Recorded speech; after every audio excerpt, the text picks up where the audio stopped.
You guys ever sit down to play a game and then before you think you've started, you've actually just beaten the game? Well, that confusing sentence is what I just experienced, basically.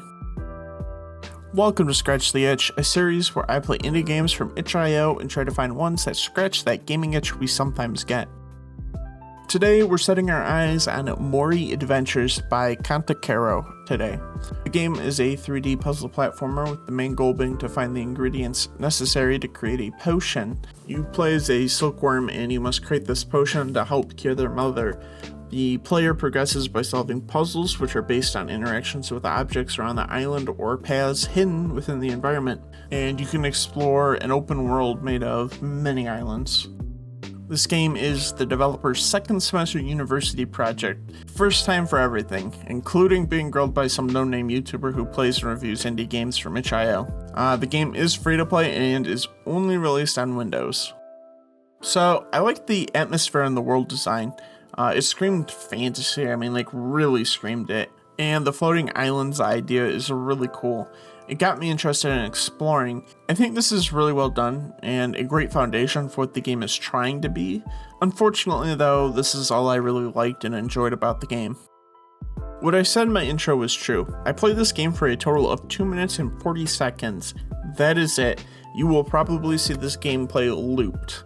That's how quickly you can beat the game, and I'm sure you can beat it in under a minute, in all honesty. I did the objective I was given, and I didn't really think it would just end. I knew the game was probably going to be short, but not that short. I did go and play the game a bit more after exploring, going out of bounds and whatnot, but yeah, it was just like super short, and I was kind of surprised by it. I sat down with a coffee, ready to play, and before I knew it, I was done. The camera and controls are absolutely horrible. This is something I've seen others bring up, but I really want to hammer home that these are bad. I honestly find the movement and controls worse than the camera. Movement is either kind of quick or slow as molasses, and sometimes it's even slower than that. I don't know why. I wish I could speed things up. Shift also seems to slow you down even further. I'm not entirely sure why you'd want to do that, but yeah, overall that was like the biggest thing that stood out to me that was bad. The camera being attached to general movement sort of sucked, but the movement was way worse. Fix the acceleration and detach the camera, and I think you'd be sort of fine in regards to that. Something I had trouble with off camera was the exploring portion. You have this beautiful world. The least I expect to be able to do is hop from island to island exploring.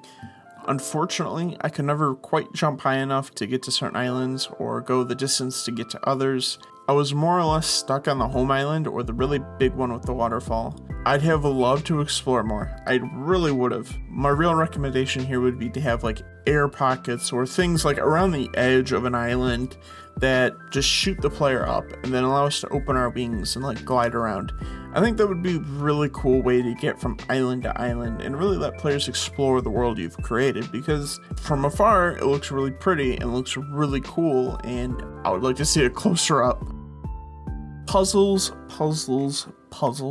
In the game description it says, and I'm quoting here, player progresses by solving puzzles which are based on interactions with objects around the island or paths hidden within the environment, and, again quoting, solve riddles to discover secret paths and uncover the dangers and wonders of this world.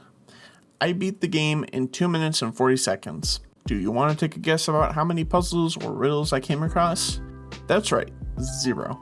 I want to say that I did play the game more after I finished recording. I played it for about half an hour. I thought I found a secret path. Turns out I just managed to get out of bounds. Maybe I'm blind. I really don't know. Just didn't find any puzzles or riddles to do. I did read the README. I did not see a platform that rotated. Again, maybe it's me. Maybe I'm blind. I don't know. I was really looking forward to this bit. I like puzzles a lot. I thought this would be really cool. Didn't find any puzzles, man. I did not find them. So does this game scratch the itch? Unfortunately, no. In fact, I think it kind of created an itch for me. I really want to play a 3D platform puzzle game now. It's a really cool foundation, and Kantakero, if you're watching, I really hope you make some changes, because I think this could be a short and enjoyable game. As with all my reviews, I just want to provide as accurate a feedback as possible. The fact you managed to create a fantasy atmosphere with any concept of hopping from island to island for a university project is absolutely awesome. It's more than I could do. So I hope you pursue fixing this up and making it a really stellar game.